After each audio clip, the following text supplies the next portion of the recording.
நள்ளிரவில் முனியாண்டிக்கு அடிக்கப்பட்ட 150 கிடாய்கள், 300 சேவல்கள், அண்டாவாக தயாரான மட்டன் பிரியாணி, சிக்கன் கிரேவி. கோயில் கொலண்டா ஊருக்கு அழகு, கோயில் இல்லா ஊர விளக்கு. கோயில் கொலண்டா ஊருக்கு அழகு, கோயில் இல்லா ஊர விளக்கு. இந்த மண்ணு மணக்கிற மல்லிகைப்பூ நம்ம மனச எடுத்து சொல்லும். வந்து நின்று ரசிக்கிற ஊரு சனம் இந்த தேர இழுத்து செல்லும்.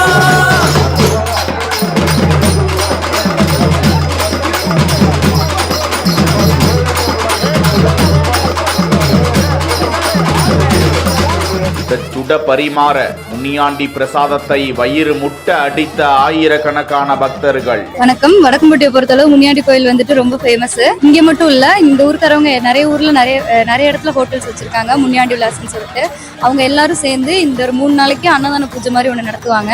அந்த அன்னதான பூஜையில 3 நாளைக்குமே வந்துட்டு வர எல்லாருக்குமே வந்துட்டு கோயிலே சாப்பாடு போடுவாங்க. இந்த கோயில்ல வந்து என்ன வேண்டுதல் வச்சாலும் அது கண்டிப்பா நிறைவேறும். நாங்க போன வருஷம் இங்க ஒரு வேண்டுதல் வச்சிருந்தோம், கண்டிப்பா நிறைவேறிச்சு. கண்டிப்பா நாங்க அந்த மணி கட்டுறோம். பிரியாணி தான் விசேஷமே.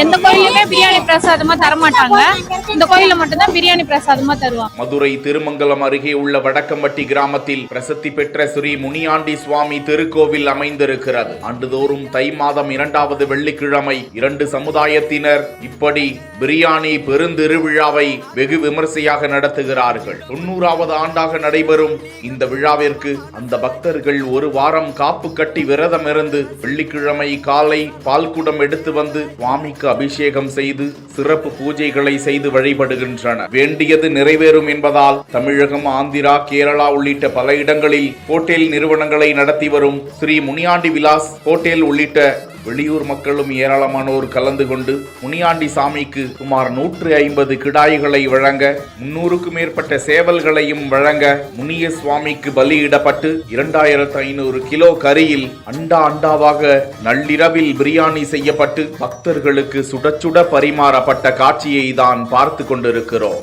இந்த திருவிழாவிற்கு தமிழகம் மட்டுமல்லாது கேரளா, கர்நாடகா, சிங்கப்பூர், மலேசியா உள்ளிட்ட பகுதிகளில் இருந்தும் ஏராளமான பக்தர்கள் வருகை தந்து வேண்டிக் கொண்டு செல்கிறார்கள் என்பது தெரிய வருகிறது.